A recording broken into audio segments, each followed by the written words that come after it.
Sheila Walsh a finalement admis que sa vie, bien qu'entourée de la lumière de la foi et du succès, portait en elle des blessures spirituelles qui n'étaient pas faciles à guérir. La plus grande tristesse de sa vie n'était pas seulement un événement spécifique, mais le sentiment d'être piégée dans un mensonge et la peur d'être jugée face à ses problèmes psychologiques.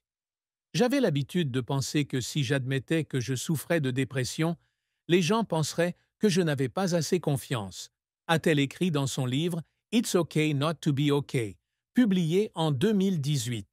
J'avais peur de tout perdre si je disais la vérité.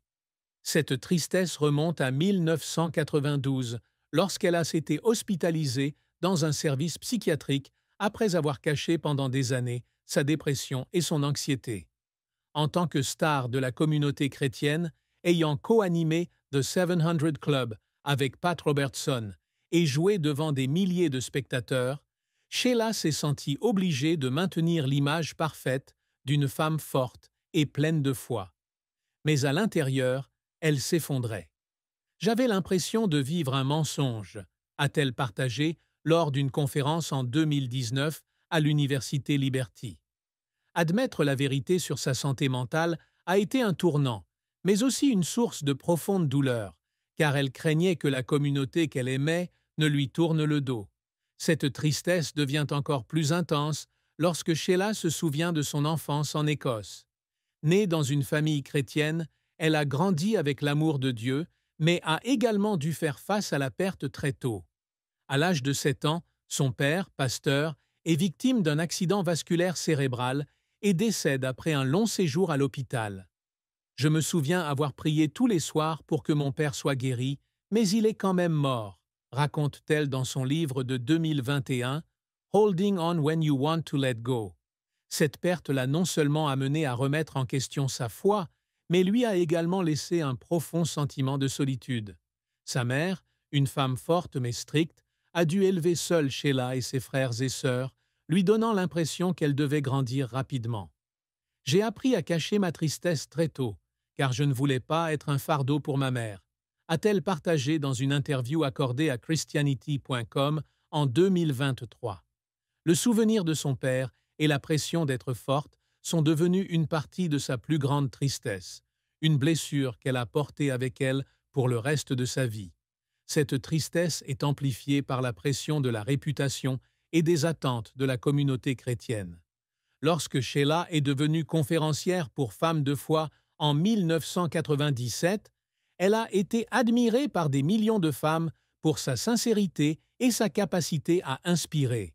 Mais elle se sentait également prisonnière du rôle de missionnaire parfaite. Dans un sermon de 2015, elle a admis « Il y a des jours où je suis sur scène et je parle de la joie dans le Seigneur, mais à l'intérieur, j'ai juste envie de pleurer. » La peur du jugement a gardé secrète ses luttes contre la dépression, même pour ses proches. Un jour, alors qu'elle se préparait pour un grand concert en 1990, elle a été victime d'une grave crise de panique. Mais au lieu de chercher de l'aide, elle s'est dit qu'elle avait juste besoin de prier davantage. « Je pense que si j'avais suffisamment foi, je ne me sentirais pas comme ça », écrit-elle dans The Storm Inside. Le conflit intérieur entre sa foi et la réalité de sa maladie mentale était l'une de ses plus profondes tristesses, la laissant avec le sentiment d'être indigne de l'amour de Dieu ou de la confiance de son public. La carrière de Sheila Walsh a été un voyage inspirant, d'une jeune Écossaise passionnée de musique à une icône de la communauté chrétienne. Elle a commencé sa carrière musicale dans les années 1980 en signant avec Sparrow Records et en sortant son premier album Future Eyes en 1981. Avec sa voix chaleureuse et son style d'interprétation sincère, elle est rapidement devenue l'une des artistes chrétiennes les plus appréciées, avec des chansons telles que Don't Hide Your Heart et You Raise Me Up, atteignant des positions élevées dans les charts de musique chrétienne. En 1988, elle a été invitée à co-animer The 700 Club, un tournant majeur qui a fait connaître son nom à un public mondial.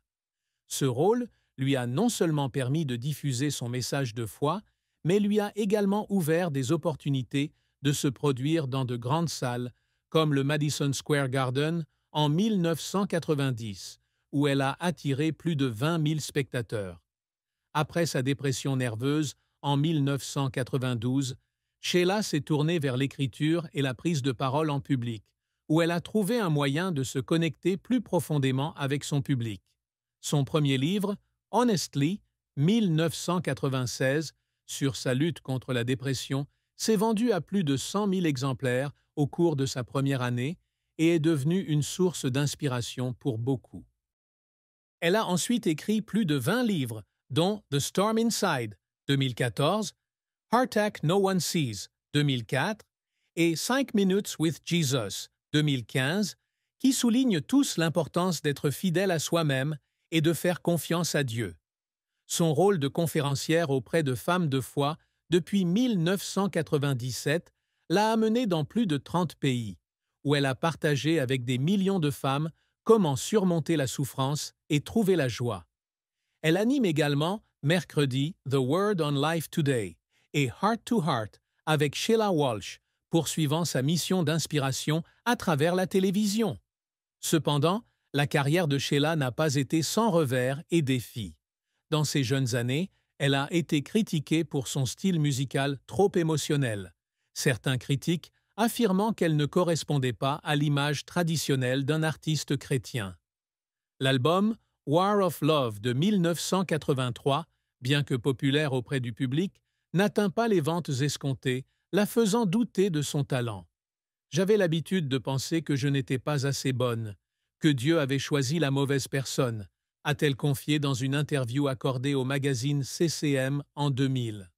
Le rôle de co-animatrice de The 700 Club a également entraîné une grande pression, car elle a dû faire face à des attentes irréalistes de la part du public et des producteurs. Un jour, après avoir partagé un problème personnel à l'antenne, elle a reçu des centaines de lettres la critiquant, la qualifiant de faible et de manquant de foi. Ces critiques l'ont laissée isolée et elle a envisagé d'abandonner sa carrière à la télévision. Après avoir quitté le 700 Club en 1992 pour être admise dans un hôpital psychiatrique, Sheila a dû faire face à un autre revers majeur, la suspicion au sein même de la communauté chrétienne. Certains ont dit qu'elle ne devrait pas continuer sa carrière, car une personne déprimée ne peut pas conduire les autres à Dieu. Cela lui a fait lutter pour regagner la confiance du public et d'elle-même. Son retour sur scène avec Women of Faith en 1997 a été un tournant, mais elle admet qu'il y a eu des jours où elle se sentait indigne d'être là. « J'ai pleuré avant chaque conférence cette première année, parce que j'avais peur que les gens me voient comme une imposture », raconte-t-elle dans Holding on When You Want to Let Go. Ses efforts pour surmonter les préjugés et reconstruire sa carrière ont été des moments qui l'ont fait pleurer, non seulement à cause de la douleur, mais aussi à cause de la gratitude de se voir utilisée par Dieu malgré ses faiblesses. Les moments qui font pleurer Sheila impliquent souvent son cheminement pour se réconcilier avec elle-même. En écrivant Honestly, elle a passé des heures assise seule dans sa chambre, à pleurer en se remémorant ses jours sombres à l'hôpital psychiatrique. Écrire ce livre, c'était comme m'arracher le cœur, mais je savais que je devais le faire pour aider les autres, a-t-elle partagé dans un sermon en 2010. Une autre fois, lors d'une conférence des femmes de foi en 2005, elle s'est étranglée en racontant le moment où son fils, Christian, lui a demandé « Maman, pourquoi es-tu triste alors que tu aimes Dieu ?» La question innocente du garçon lui a fait réaliser qu'elle devait être fidèle à elle-même, non seulement pour elle-même, mais aussi pour les personnes qu'elle aimait. Récemment, lors d'une émission de mercredi dans The Word en 2023, elle a pleuré en lisant une lettre d'un membre du public qui la remerciait d'avoir parlé de dépression, l'aidant à surmonter ses pensées suicidaires. « Je pleure parce que je sais que ma douleur n'est pas vaine », a-t-elle déclaré. La vie de Sheila Walsh a connu de nombreux défis difficiles, allant de la perte personnelle aux luttes intérieures. Perdre son père à l'âge de 7 ans a été sa première épreuve, non seulement à cause de la douleur de la perte, mais aussi parce que cela l'a obligée à affronter de grandes questions sur la foi et le sens de la vie. J'étais en colère contre Dieu pour m'avoir enlevé mon père, mais j'avais aussi peur que si je l'avouais, je serais punie, écrit-elle dans Heartache No One Sees. En grandissant, elle a dû faire face à la pression de sa mère et de sa communauté, qui s'attendait à ce qu'elle soit une femme forte, qui ne montre jamais de faiblesse. Cela l'a amenée à développer l'habitude de cacher ses émotions, une habitude qui est devenue plus tard la source de sa dépression. La crise psychologique de 1992 a été le plus grand défi de la vie de Sheila. Après des années de pression de la part du 700 Club et de sa carrière musicale, elle est tombée dans une grave dépression, avec des crises de panique et des pensées suicidaires. Il y avait des nuits où je priais pour ne pas me réveiller le lendemain matin, a-t-elle partagé dans une interview accordée au Christian Post en 2018. Être admise dans un hôpital psychiatrique était une décision courageuse, mais elle l'a également exposée au jugement de la communauté. Certains collègues